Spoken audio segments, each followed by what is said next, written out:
Olá, estudantes da primeira série. Nesse vídeo vamos falar sobre impulso. Vamos lá. Para a gente poder falar um pouquinho sobre impulso, nós precisamos definir sobre quantidade de movimento. Quantidade de movimento, meus queridos, é a propriedade de corpos com massa que apresentam movimento.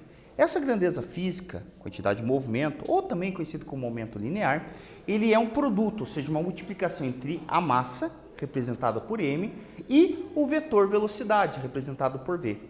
Ou seja, em módulo, a gente pode dizer, de uma forma um pouquinho mais simplista, vamos supor assim, você pode dizer que a quantidade de movimento é Q, que é a quantidade de movimento, é igual a massa vezes a velocidade. Beleza? Tranquilo? E é interessante falar que essa quantidade de movimento está relacionada com a propriedade do corpo envolvido, certo? Vamos lá, meus queridos. Bem, vamos imaginar o seguinte. Agora vamos falar um pouquinho sobre impulso. E para isso, vamos imaginar que nós temos aqui um jogo de futebol, né? Um jogo de futebol feminino aqui, por exemplo, em que está tendo vários dribles, vários toques e tudo mais, certo? Bem, o que está ocorrendo de fato? A gente percebe que constantemente está havendo mudanças na quantidade de movimento, seja na sua direção, seja no seu sentido, ou seja no seu modo, ou os três juntos, ou os dois juntos, seja o que for, certo? Existem mudanças na quantidade de movimento. Então, em um certo instante, a gente vai dizer que a quantidade de movimento Q1, num certo momento, é Q1 é igual massa vezes a velocidade desse momento, certo? E, num certo outro momento, Q2, a gente vai dizer que essa quantidade de movimento ela tem uma massa vezes uma velocidade V2, certo? Trabalhando aqui com vetores. Bem, então neste caso, houve uma variação na quantidade de movimento e para isso é preciso a atuação de uma força, né? F, que vai gerar um impulso. Assim, o impulso e a quantidade de movimento são grandezas físicas relacionáveis, certo? Ok.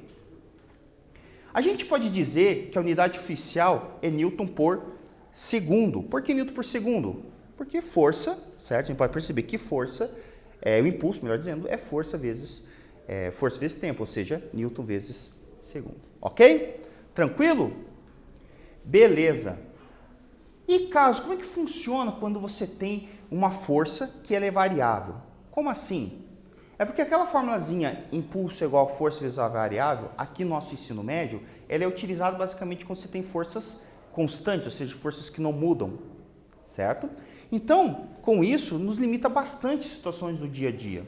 Mas, normalmente, as forças elas são variáveis, certo? Como nesse caso aqui, ó, né? Nós temos aqui o jogador fazendo uma baita de um drible, uma coisa linda de se ver, uma pintura, né? Nesse caso, e tu percebe que existe várias mudanças na quantidade de movimento, várias forças envolvidas com diferentes tempos e aquela coisa toda lá, né? E aí, como é que a gente faz? Né? Como é que a gente faz isso aqui? Muito simples, dá-lhe gráfico, certo? Você tem que resolver através da forma de gráfico, não tem o que ser feito, né? Isso é uma ferramenta que será bastante utilizada aqui para nós.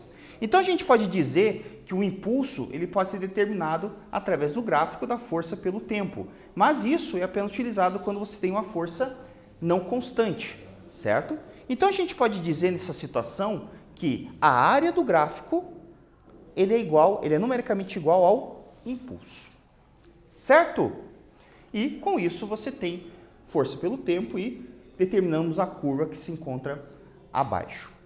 Então com isso a gente pode dizer o seguinte, resumindo aqui, que a quantidade de movimento é o produto da massa pela velocidade. A gente pode dizer que a força é uma grandeza física capaz de mudar a velocidade. A gente sabe que o impulso ele é definido como a multiplicação da força pelo intervalo de tempo e tudo isso aqui gerado nos garante que o impulso ele promove uma variação na quantidade de movimento de um corpo. Beleza? Nesse vídeo falamos sobre impulso. Espero que vocês tenham gostado. Até breve.